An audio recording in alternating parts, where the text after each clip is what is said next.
So, last time on Dragon Ball Z, I discussed YouTube and some of its flaws. But more importantly than that, I also discussed some of its strengths. Namely, that I still love it here. And it's because it's genuinely the only place where you can find extremely obscure and specific content of such incredible variety. The entire point of that video was essentially that it does not matter what kind of content you want to make, YouTube wants you. We want you. Not like that. Unless. Anyway, I think everyone should create content they enjoy, not content they think will blow up. And I really enjoyed making the last video. So we're going to do it again, and shout out some more channels that, on paper, probably don't match YouTube's ideal creator, but they've managed to get a respectable following, all while continuing to create unique content that only they can make. But before any of that, I wanted to say thank you for the support on some of my recent video essays. It's been awesome. I promise if you subscribe, I will still take my own advice and won't make content just trying to get numbers. Now, without further ado, let's go in the opposite direction of last time and start with the most obscure, slowly getting more recognizable as we go on.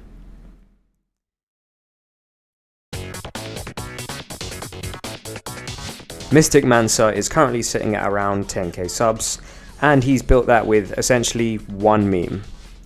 But they end when I die or get a boner. This isn't his only content, and he posts plenty of other memes. However, they are dwarfed in views when it comes to his die or boner series, which is not a sentence I thought I would ever say. It's pretty self-explanatory, and half the fun is trying to figure out which of the two reasons it was that cut the clip. It's such a simple concept, but he's just so good at it. It's funny every time. The point is, if you're feeling discouraged about your view count, don't.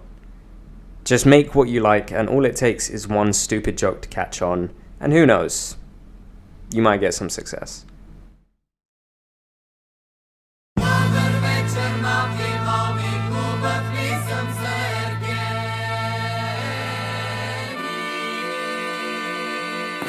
Next is Onion Butter.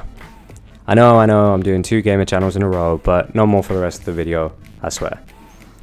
Onion Butter is currently at just under 200k, which is an injustice. I've never seen anyone get so much varied and consistently high quality content out of one game. I mean, I'm not even a fan of the Hitman series, but I have to have admiration for the depth and versatility the game has. Not to mention Onion's relentless effort to display it. Game challenges isn't a unique concept on YouTube. Finding interesting ways to bend the rules and create a new playstyle will always be cool to me as a gamer, but I feel like the narrative and disbelief of what this dude manages to accomplish can impress anyone, gamer or not. My point being, you can stick to one genre and always find ways to make it feel new, as long as you still enjoy it.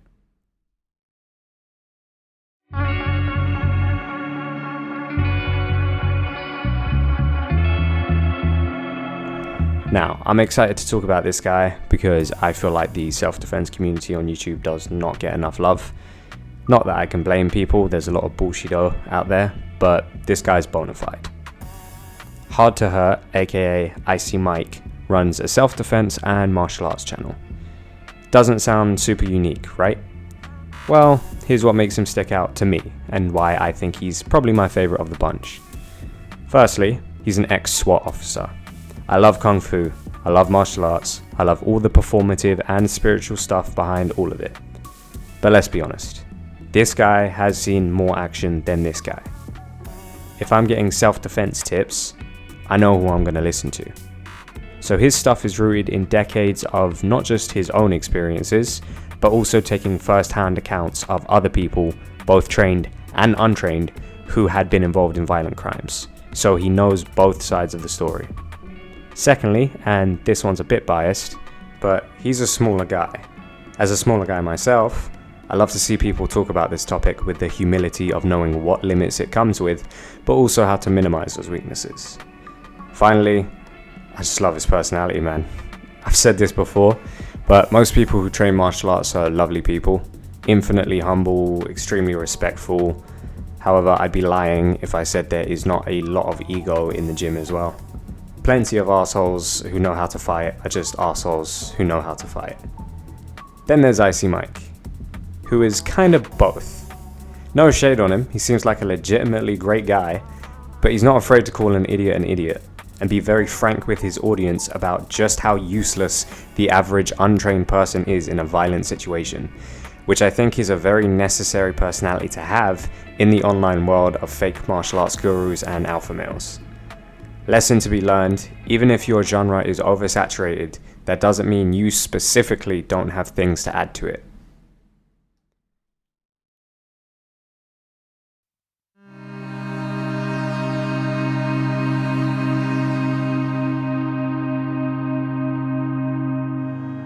Remember when I said I was excited to talk about Icy Mike?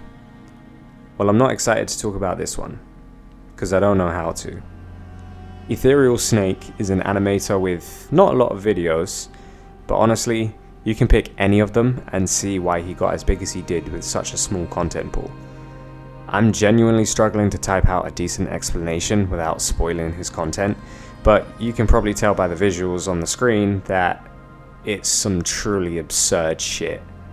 And it's so damn funny. Yeah, it's also depressing. I mean, the writing, the voice acting, the animation, the soundtrack, it's all A1 stuff. On first glance, you'd think it's just a shitpost, which it kind of is. But you come for the meme, you stay for the art. What's the lesson to this one? I don't know, man, I got nothing. I need a fucking smoke or something.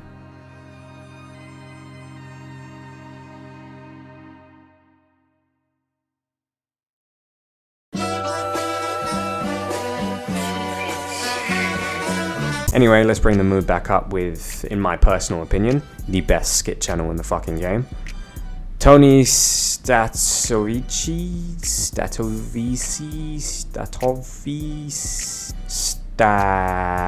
Tony became one of my favorite content creators within like a few days of me finding him.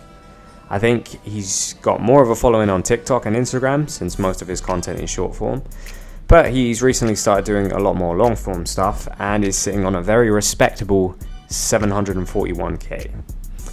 It's funny because I feel like most people assume that skit comedians wouldn't be as funny on the fly, but if this guy and RDC World are anything to go by, that shit is just not true. The hardest Tony's ever made me laugh is slipping on an apple peel in Red Dead Redemption 2. I don't know why that clip had me in stitches for like a solid 10 minutes, but it did. Anyway, I think what's coolest about Tony is that, similar to Icy Mike, he entered a genre that was already established with some real heavy hitters. By the time he started making content, you already had people like RDC, Caleb City, Long Beach Griffey, who'd been in the game for years. Fast forward a couple years and guess who's chilling with his heroes? So don't worry if you're late to the party, you can still catch up.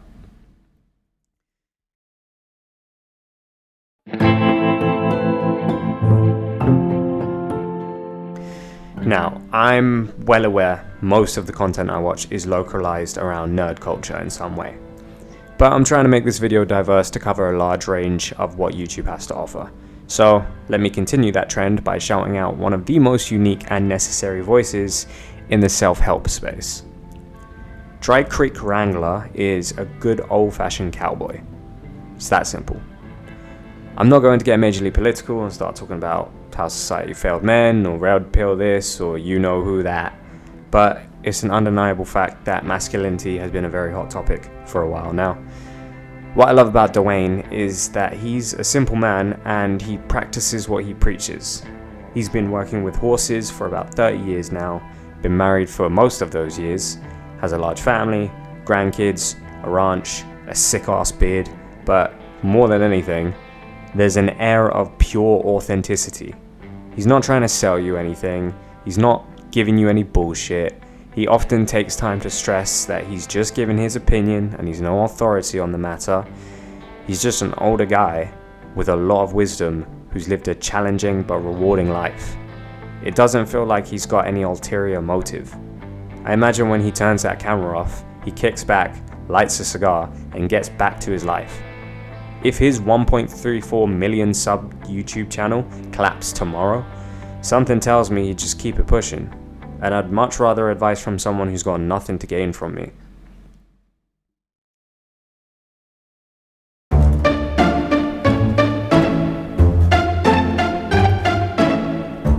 Speaking of necessary voices, I can't talk about self-help without shouting out the man, Dr. K. I adore this man, but for different reasons. It's not technically true that Dr. K has nothing to sell me. I mean, he's got an extremely successful business with various services that you pay for. Not that there's anything wrong with that. He's very open and honest that you should treat online personalities with skepticism, including himself. However, the reason I love Dr. K and the guys at Healthy Gamer GG is because he's lived such a unique life.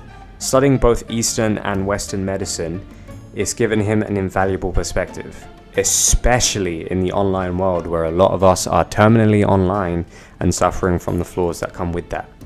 To have someone who takes a mixed approach to self-help from both a scientific and spiritual approach, while also making it easily digestible and entertaining for an online audience, it's no easy feat. I guess the lesson from both Dwayne and Dr. K is that your unique experiences and unique perspectives can always add something new to an existing conversation.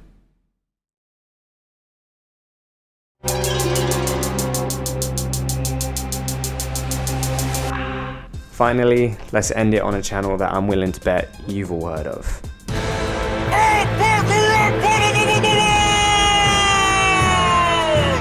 The whole point of the last video was making unique content for the fun of it, and getting successful as a byproduct, because that's what YouTube's best at. Where else in the world can you find something as wacky as Moses rap battling Santa, putting up numbers nearly in the 100 millions? Epic Rap Battles of History has been on YouTube since 2010, and you have to pay your respects. Two middle-aged white guys rapping about politics seems like a recipe for disaster. Yet, here we are. Pure creativity, effort, uniqueness, and a hell of an idea, and the will to upload it, risking ridicule. And that's something I haven't actually talked about yet. I'm relatively lucky that the content I like to make isn't too far out there, doesn't take too much courage, but I'm sure there are tons of people who have an incredible platform that they're proud of, who originally procrastinated or nearly gave up the idea of content creation entirely because they were too embarrassed. And I get it, but as I said in the previous video, if you enjoy making it, that's really all there is to it.